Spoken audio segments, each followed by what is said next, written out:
January 1, 1945. 5:32 a.m. The frost on Major Erich Hartmann's canopy caught the pre-dawn light as his Messerschmitt Bf 109G-14 rolled down the frozen runway at Kirchheim airfield. His gloved hand trembled slightly on the throttle. Not from cold, not from fear, but from a realization that had crystallized during the previous night's briefing. They're sending everyone. Every pilot who can hold a stick. Boys from training schools. Mechanics who barely know navigation. This isn't an offensive. This is a funeral. For 3 years Hartmann had dominated eastern skies, perfecting energy tactics against Soviet pilots, achieving 352 confirmed victories. The mathematics of air combat had always favored skill, positioning, aircraft performance. One expert pilot in a capable fighter could control an engagement against multiple inferior opponents.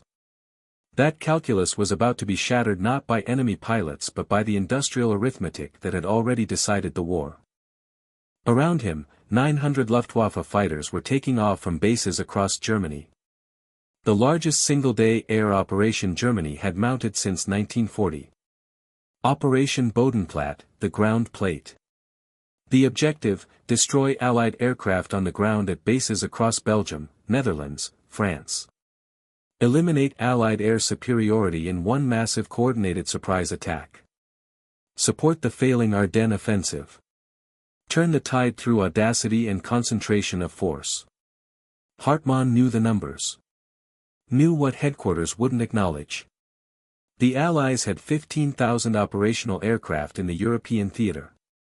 Destroying 300 on the ground wouldn't matter. They'd be replaced within 48 hours. But Germany was committing its last reserve of trained pilots. Irreplaceable men flying an irreplaceable mission against an enemy that could afford losses indefinitely. Within 12 hours, 237 German pilots would be dead, captured, or missing. Within 1 month, the Luftwaffe would cease to exist as an effective fighting force. This is the story of how Germany's most ambitious air operation of 1945 became its most catastrophic, not because of tactical failure, but because they were fighting mathematics they couldn't defeat. The origins of Operation Bodenplatte lay in desperate optimism. On December 16, 1944, Germany launched the Ardennes offensive, Operation Watch on Rhine, attempting to split Allied armies and capture the supply port of Antwerp. Initial successes created temporary hope at OKW headquarters. But Luftwaffe commanders understood a fundamental problem. German ground forces were advancing under constant Allied air attack. Allied fighter bombers destroyed tanks, supply columns, and troop concentrations at will. The Luftwaffe could barely contest Allied air superiority. General Oberst Dietrich Peltz proposed Operation Bodenplatte as the solution. One massive coordinated strike against Allied forward airfields. Destroy aircraft on the ground before they could take off. Achieve temporary air superiority long enough for the ground offensive to succeed. Adolf Galland, General der Jagdflieger, opposed the plan strenuously. During the crucial planning meeting on December 28, Galland argued with increasing desperation before Reichsmarschall Hermann Göring and the operational staff. We have 900 operational fighters for this mission. If we succeed perfectly, destroy 300 Allied aircraft, they will replace those losses in 2 days from reserves in England. If we lose even 30% of our force, approximately 270 pilots, we lose our remaining cadre of experienced aviators. Those men cannot be replaced. We've trained fewer than 100 new fighter pilots this month. Göring dismissed Galland's concerns with rhetoric that would prove prophetic. Quality will triumph. German pilots are superior. 1 German fighter equals 3 Allied aircraft. We will strike at dawn, achieve total surprise, and shatter their air forces before they react. Galland's diary entry that evening captured his despair. They speak of quality over quantity while sending boys with 40 hours flight time against veterans with 500 hours. We're sacrificing our seed corn for 1 day's harvest. This madness guarantees our destruction. The planning revealed Germany's fatal disconnection from operational reality. Operation Bodenplatte would target 16 Allied airfields simultaneously. Each formation would approach at low altitude to avoid radar detection. Timing was critical.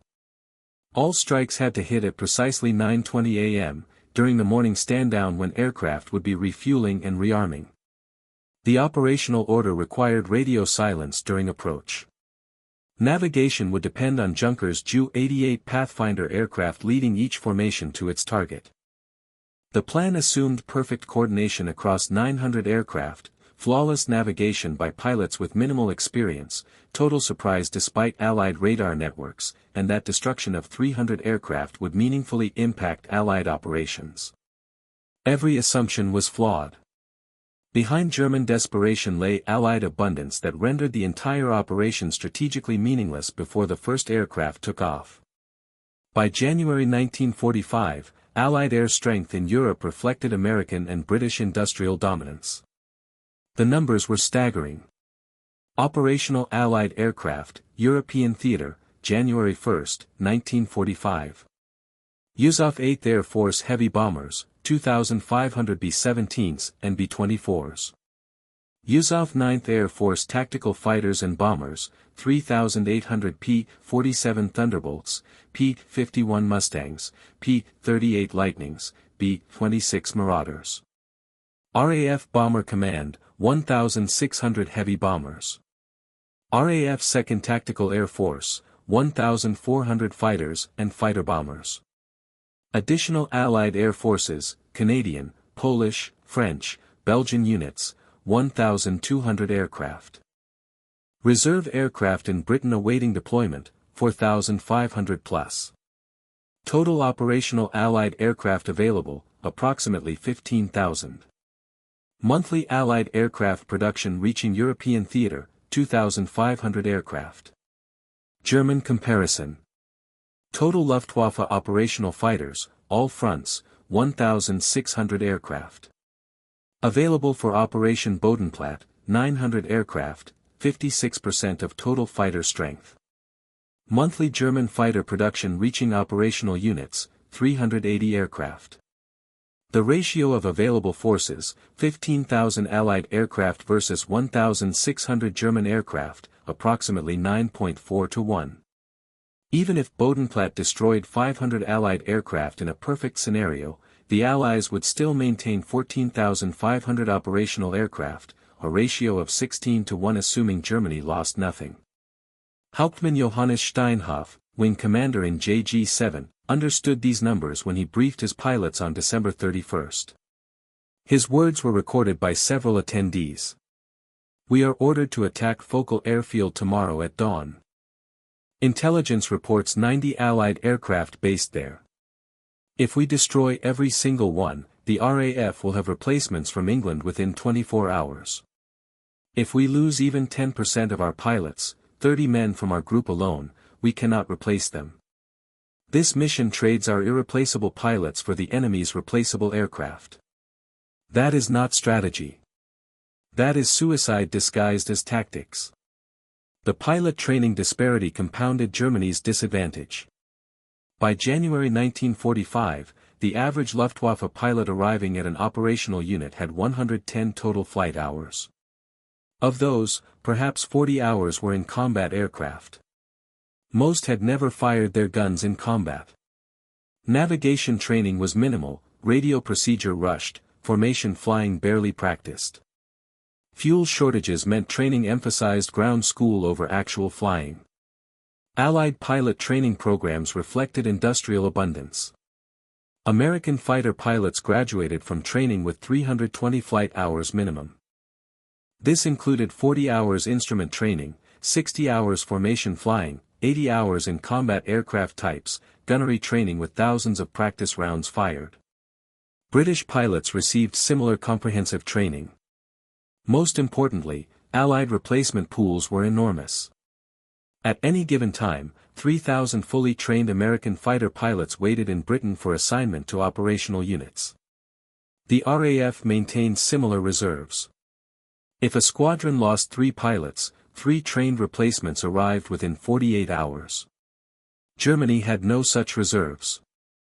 When experienced pilots died, units received raw recruits or went under strength. As Hartmann's formation approached the Dutch coast at dawn on January 1, the operational contrast between German desperation and Allied preparedness was about to become devastatingly clear. Hartmann's target was Saint-Trond airfield in Belgium, home to several RAF Typhoon squadrons. His formation consisted of 60 Messerschmitt Bf 109s and Focke-Wulf FW 190s from JG-11 and JG-3.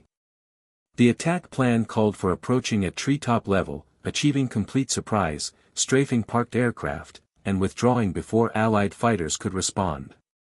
As they crossed into Allied-held territory at 8:45 a.m., everything began to unravel.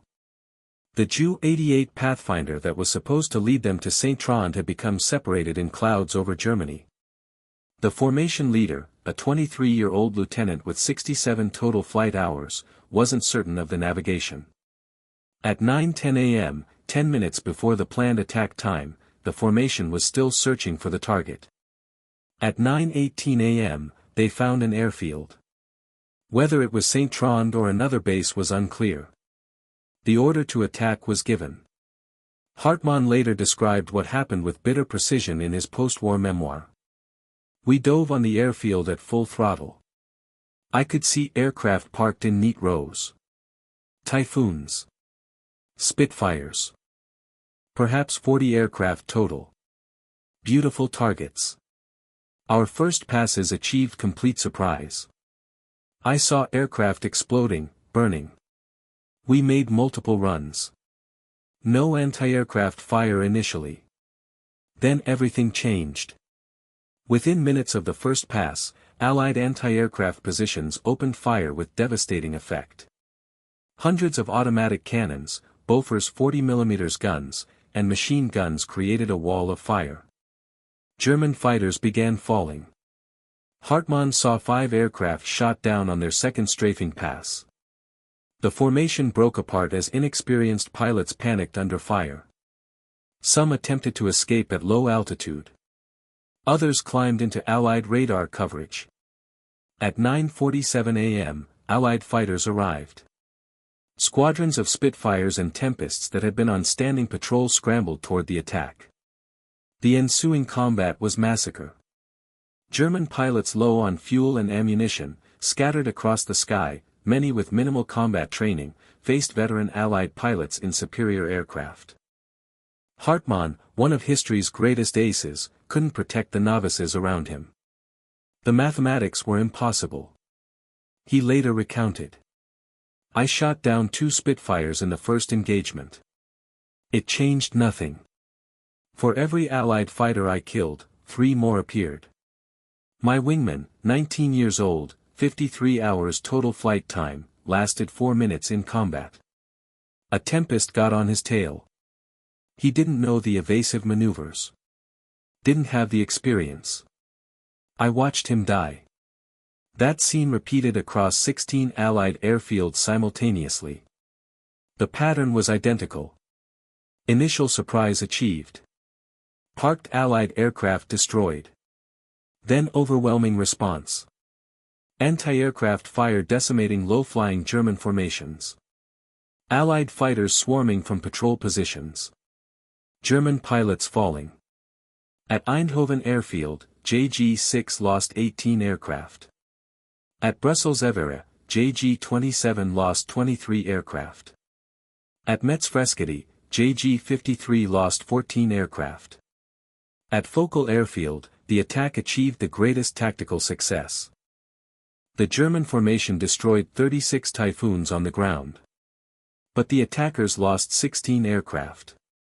Ratio, 2.25 Allied aircraft destroyed per German loss. At Asch airfield in Belgium, the casualty ratio reversed completely. American anti-aircraft gunners, battle-hardened veterans from the Ardennes, were ready when JG-4's 40 fighters arrived.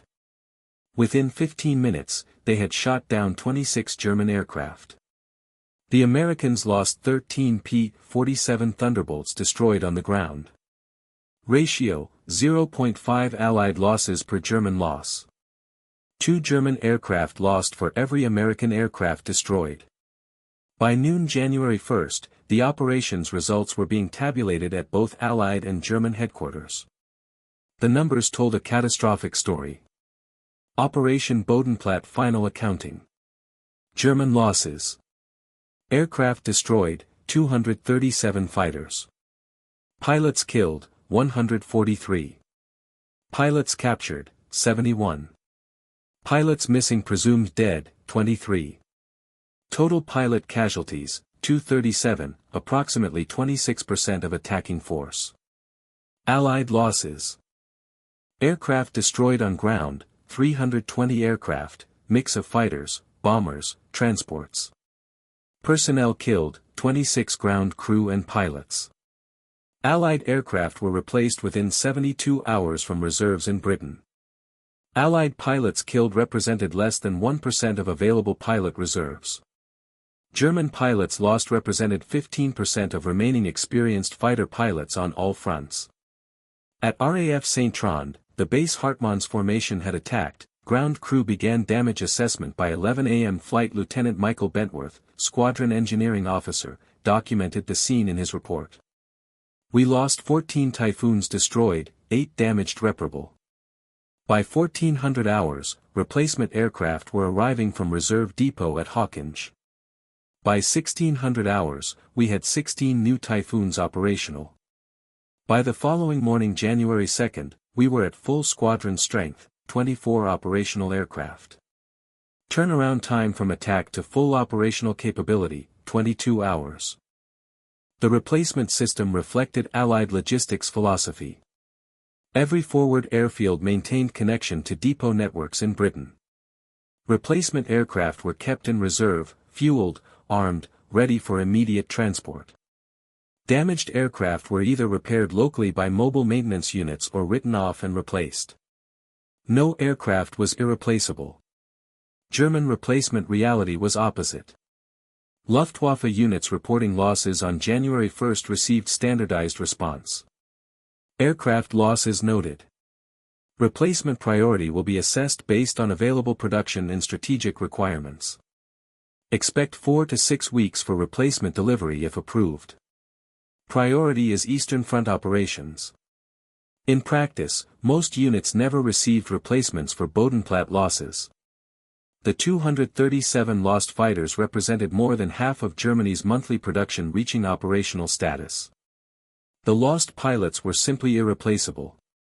The training infrastructure couldn't generate 237 new pilots for months. Oberst Walter Krapinski, Commodore of JG-11, filed his after-action report on January 3. The language was unusually blunt for German military reports. JG-11 sortied 64 aircraft Operation Bodenplatte. 17 aircraft lost.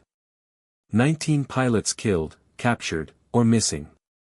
We destroyed an estimated 22 Allied aircraft on ground at targets. Within 48 hours, Allied aircraft at attacked bases returned to full operations. Our losses are permanent. I have 15 replacement pilots requested since November. I have received 4, all with under 80 hours flight time. The experienced pilots lost January 1 represented aggregate 2,340 combat hours experience. That experience cannot be replaced. We traded veterans for the enemy's expendable equipment. This trade guarantees our defeat. The human dimension of these losses revealed the true catastrophe. Among the 143 German pilots killed on January 1 were some of the Luftwaffe's most experienced combat veterans. Hauptmann Friedrich Karl Müller, 140 victories, killed by anti-aircraft fire at Brussels-Evere. Hauptmann Hans-Joachim Birkner, 117 victories, shot down by tempests near Eindhoven. Major Gerhard Luce, 92 victories, killed by friendly anti-aircraft fire returning to base, a common occurrence due to communication breakdowns. Each represented years of training, hundreds of combat missions, irreplaceable tactical knowledge. Replacing them with novices fundamentally altered the Luftwaffe's combat capability. Squadron leader James Checketts, RAF, who engaged German fighters near Saint-Trond, noted the experience disparity in his combat report. We encountered approximately 25 German fighters at 10:04 hours. Initial engagement suggested mixed experience levels. 2 or 3 pilots demonstrated expert tactics. The majority seemed confused, poor formation discipline, hesitant maneuvering. We destroyed 8 confirmed with 2 probables. Lost none. The experienced German pilots were extremely dangerous. The novices were target practice. That pattern repeated throughout the engagement. Allied forces that morning faced a Luftwaffe that was hollowing out, trading its seed corn for one day's desperation. The strategic meaninglessness of Operation Bodenplatte became apparent within 48 hours. On January 3, Allied air operations returned to full tempo. Exactly 2,847 sorties were flown that day. Fighter bombers attacked German positions in the Ardennes. Heavy bombers struck transportation targets in western Germany. The 320 aircraft destroyed on January 1 had been completely replaced. German air operations on January 3 totaled 286 sorties, down from 450 on January 1 before Bodenplatte. The attrition rate made sustained operations impossible. Group Captain Edgar Thomas, RAF 2nd Tactical Air Force Headquarters, summarized Allied assessment in a January 5 intelligence brief. Enemy Operation Bodenplatte, January 1, destroyed approximately 320 aircraft on ground at forward bases. Tactical surprise was achieved. Execution showed coordination problems and mixed pilot quality. Strategic impact, negligible. All destroyed aircraft replaced within 72 hours from reserves. No operational missions cancelled due to losses. Enemy losses approximately 240 aircraft and pilots represent significant attrition of remaining Luftwaffe fighter strength. Enemy now unable to contest air superiority except in localized brief engagements. Assessment: enemy operation was strategic failure despite tactical success at individual targets. The pilot experience gap continued widening through January 1945. Allied pilot training programs maintained output while combat losses decreased as German resistance collapsed. The USAAF graduated 2,800 fighter pilots in January 1945 alone. Germany graduated 87 fighter pilots in January 1945, less than half the number lost on January 1. By January 31, the average flight time for Luftwaffe pilots arriving at operational units had dropped to 87 hours total. Many had never performed combat maneuvers, never fired their guns, never navigated beyond visual range of their airfield. Erich Hartmann, transferred to the Eastern Front in late January, encountered the new reality immediately. His unit received 8 replacement pilots. The introduction briefing became tragedy. I asked their experience. Most had between 60 and 90 total flight hours. One, 19-year-old from Hamburg, had 41 hours. I asked if they had gunnery training. 3 had fired their guns twice. Twice. I asked navigation experience. None had flown cross-country missions beyond 50 kilometers. I was expected to lead these children against Soviet fighters flown by veterans with 300, 400, 500 hours experience. It was murder. Within 2 weeks, 7 of those 8 were dead. The lone survivor was the one who froze during his first engagement and fled back to base. The Allies faced no such crisis.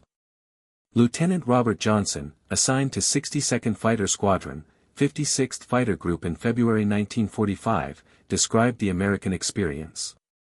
I arrived in Britain with 340 flight hours, including 90 in P-47s. The squadron had 32 experienced pilots averaging 250 combat missions each. I flew 15 training missions with veterans before my first combat sortie. They taught me tactics, survival techniques, recognition skills. When I finally flew combat, I had veteran wingmen protecting me. 4 months later I had 50 missions. That support structure didn't exist for German pilots. They arrived at units, flew combat immediately with minimal orientation, and died quickly. The industrial arithmetic that doomed Operation Bodenplatte extended beyond aircraft and pilots to fuel, ammunition, and infrastructure. Germany's synthetic fuel production, already crippled by Allied bombing, collapsed through winter 1945. January 1945 German aviation fuel production, 17,000 tons. Required for minimal Luftwaffe operations, 45,000 tons monthly. The deficit forced impossible choices. Fuel for training or fuel for operations. Fuel for fighters or fuel for bombers. Fuel for Western Front or Eastern Front. Operation Bodenplatte consumed 2,780 tons of aviation fuel, approximately 16% of January's entire production, for one day's operation that achieved nothing strategically. Allied fuel abundance created opposite reality. The USAF consumed 450,000 tons of aviation fuel monthly in Europe. American oil production was 183 million tons annually. Fuel shortages never constrained Allied operations. Planes were grounded for maintenance, never for fuel. The ammunition situation paralleled fuel. German production of 20mm and 30mm cannon ammunition for fighters, 8.4 million rounds monthly. Required for operational needs, 22 million rounds monthly. Allied production of .50 caliber and 20mm ammunition for fighters, 287 million rounds monthly, more ammunition than could be expended. American pilots could expend thousands of practice rounds in training. German pilots received perhaps 200 practice rounds before combat. The base infrastructure reflected same disparity.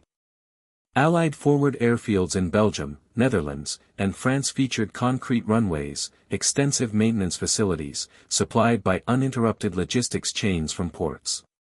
Damaged runways were repaired within hours by engineering battalions. Aircraft maintenance was performed by specialized ground crews with unlimited spare parts. German airfields operated under constant Allied air attack. Runways were cratered, repaired with manual labor, cratered again. Maintenance was performed in improvised shelters with scavenged parts. Moving aircraft between bases required avoiding Allied fighters during daylight. By March 1945, the Luftwaffe was operationally extinct as effective force. Daily sortie rates had collapsed to under 100 across all fronts. Allied air forces flew 10,000 sorties daily with complete impunity. The final statistics of Operation Bodenplatte established its place as one of history's most catastrophic military operations. Cost-benefit analysis. German investment, 237 irreplaceable aircraft, 237 irreplaceable pilots including many veterans, 2,780 tons of irreplaceable fuel, 4 weeks of organizational planning and coordination. German gains, 320 Allied aircraft destroyed, fully replaced within 72 hours, minimal disruption of Allied operations, no strategic impact on Ardennes offensive. Net result, acceleration of Luftwaffe's collapse as effective fighting force. When Hartmann surrendered to American forces on May 8, 1945, he had survived the war as history's highest-scoring fighter ace. Post-war interviews revealed his assessment of Bodenplatte. Operation Bodenplatte was symptom, not cause, of our defeat. We lost because we fought industrial arithmetic with tactical excellence. I shot down 352 aircraft. For every one I destroyed, the Allies built 100. My skill was irrelevant against their production. Bodenplatte crystallized that futility. We sacrificed 237 pilots, irreplaceable veterans and doomed novices together, to destroy 320 aircraft that were replaced before we could count them. That's not warfare. That's mathematics demonstrating its supremacy over courage. In 1977, an RAF reunion at Eindhoven brought together Allied and German veterans of the January 1st battle. The conversations were remarkably candid. Hans Wieck, who flew with JG-6, spoke to the assembled group. We came that morning believing audacity could overcome your material advantage. I watched better pilots than I will ever be shot down by your anti-aircraft fire, killed by veteran pilots in superior aircraft, or simply lost because they lacked navigation training to find their way home. Within 2 days you replaced every aircraft we destroyed. We never replaced the pilots we lost. I survived by luck and eventually by refusing to fly suicidal missions. You won because you could afford mistakes and losses. We couldn't. The mathematics were always against us. Wing Commander Hugh Perry, whose Typhoon Squadron was based at Eindhoven, responded with respect. You came that morning and caught us completely by surprise. Your pilots showed tremendous courage. But courage without resources is tragedy. We lost 18 aircraft destroyed that morning on our field. By nightfall we had 22 replacement Typhoons. Our pilots killed were tragic losses, but we had reserves. Your losses were fatal to your Air Force. That's not a moral victory, it's just arithmetic. Bodenplatte today is studied in military academies as case study in strategic futility. All tactical objectives achieved. Surprise total. Coordination mostly successful. Destruction extensive. Yet strategic impact was negative. The operation hastened German defeat by eliminating irreplaceable pilots for no meaningful gain. The lesson remains relevant. In industrial warfare, tactical excellence cannot overcome systemic resource disadvantage. Quality cannot defeat quantity when quantity gap is too large. Replacing equipment is possible. Replacing trained personnel takes years. Operations must serve strategy. Bodenplatte served desperation.